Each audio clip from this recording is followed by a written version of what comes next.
Hello my dear friends, welcome to my YouTube classes. आज हम लोग दो तीन नए पॉइंट्स को सीखेंगे और साथ में क्वेश्चन की भी प्रैक्टिस करेंगे। ठीक है, ध्यान दीजिएगा। सबसे पहला जो पॉइंट आज हमें सीखना है वो है it is time, it is high time, it is about time.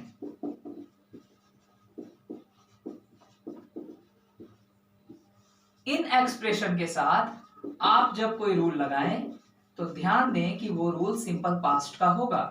Simple past मतलब वर्ब टू। फिर से सुनिए, it is time, it is high time, it is about time. ऐसे एक्सप्रेशन के साथ हमें सिंपल पास्ट का यूज करना है और सिंपल पास्ट का मतलब वर्ब टू होता है। ये बात तो क्लियर है। ठीक है, एक एग्जांपल देखते हैं। देखिए, it is high time you should go home. इस सेंटेंस को देखिए, it is high time you should go home. अगर गौर करें तो इट इज हाई टाइम के साथ हमें कौन सा रूल यूज करना है? Simple past. सिंपल पास्ट में शुड का जरूरत है आपको? नहीं। सिंपल पास्ट में क्या चाहिए? Verb two. यहां तो वर्ब वन दिया गया, तो इस वर्ब वन को हटाइए और इसका वर्ब टू क्या होगा? गो का वर्ब टू हो गया वेंट। तो सेंटेंस क्या बना? It is high time you went home. एक और एग्जांपल देखिए, it is time he has done it. It is time he has done it. अब इस सेंटेंस को देखिए, इट इज टाइम मिला हमें, इट इज टाइम के साथ भी हमें सिंपल पास्ट चाहिए, तो सिंपल पास्ट में हमें हैज की आवश्यकता नहीं है, हटाइए इसको।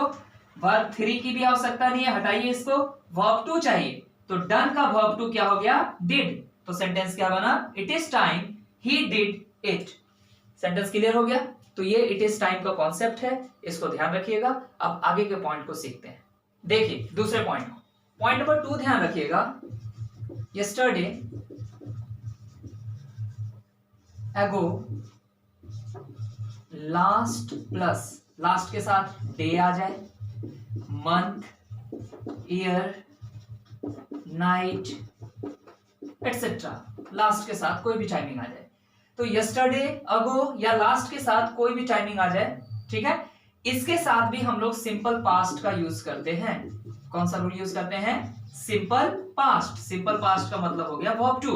एक एग्जांपल देखिए, he has come yesterday, he has come yesterday.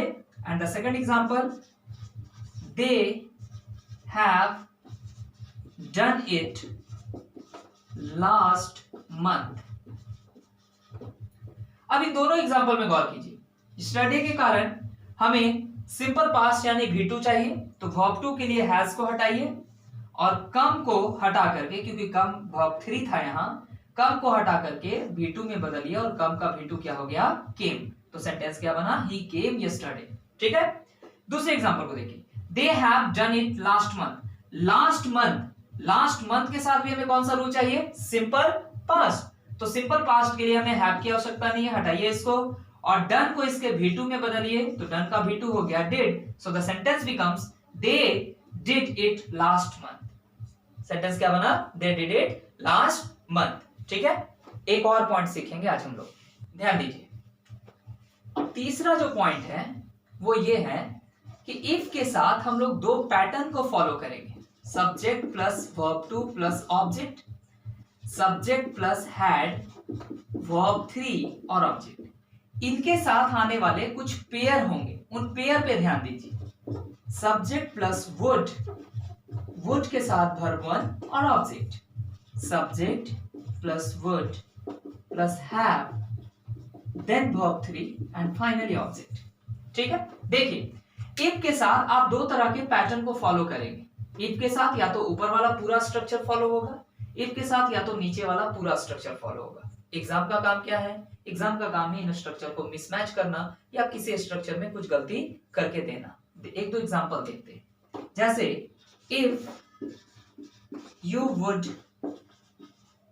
Have come, I would have helped you. See one more example. They would have, sorry, they would has done it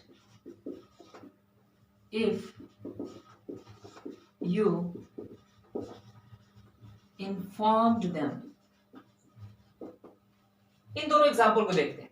पहले वाले एग्जाम्पल को देखिए, if you would have come. If वाले part में आपको would दिखा? नहीं दिखा। इसका मतलब ये क्लियर है कि इफ वाले सेक्शन में एरर हो गया। अब इस एरर को इंप्रूव करने के लिए कौन मदद करेगा? सेकंड वाला पार्ट। सेकंड वाले पार्ट में देखिए तो क्या है? Would have verb 3। तो वुड हैव वर्ब 3 का जो पेयर है वो क्या है? Had plus verb 3। क्या है? Had plus verb 3। इसका मतलब यहां से वुड हटाना होगा और हैव को किस में कन्वर्ट करना होगा? हैड में। अब आपका जो पेयर हो गया वो बिल्कुल करेक्ट हो गया।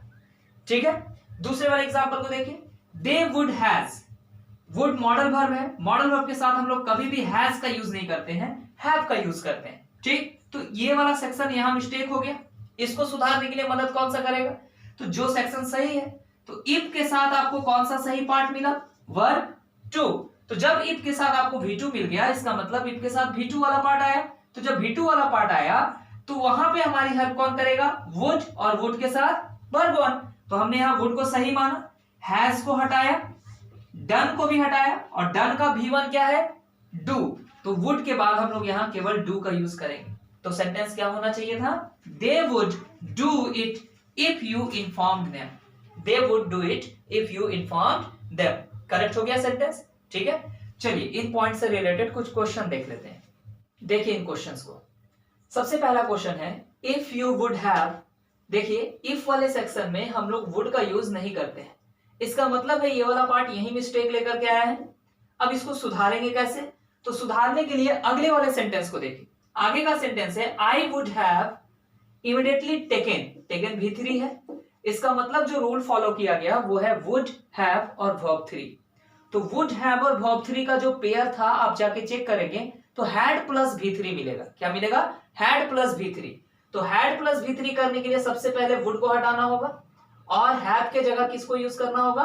हैड। ये हुआ पहला सेंटेंस। सेंटेंस नंबर 2 में आइए, it is high time. It is high time.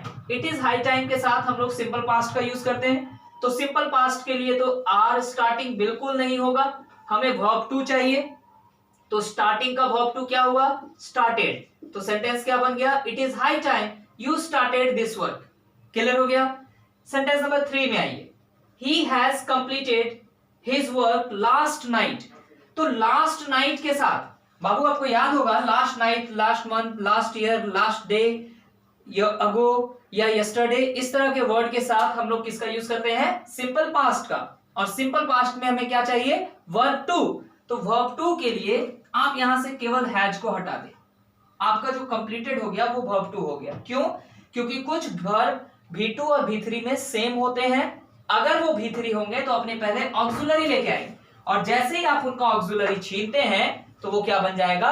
Verb 2। Clear हो गया। तो कंप्लीटेड यहां बिल्कुल सही हुआ, सिर्फ हैज हटा देने से हमारा सेंटेंस सही हो गया। ठीक है, अब अगले पार्ट में आइए, he would not have written this letter. आप गौर करें यहां क्या दिया हुआ है? Would have verb 3। क्या दिया गया? Would have verb 3।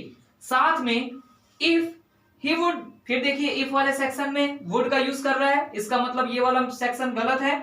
इसको सुधारने के लिए हम लोग को क्या करना होगा? सही वाले सेक्शन को देखना होगा। तो सही में क्या दिया गया? Would have V3।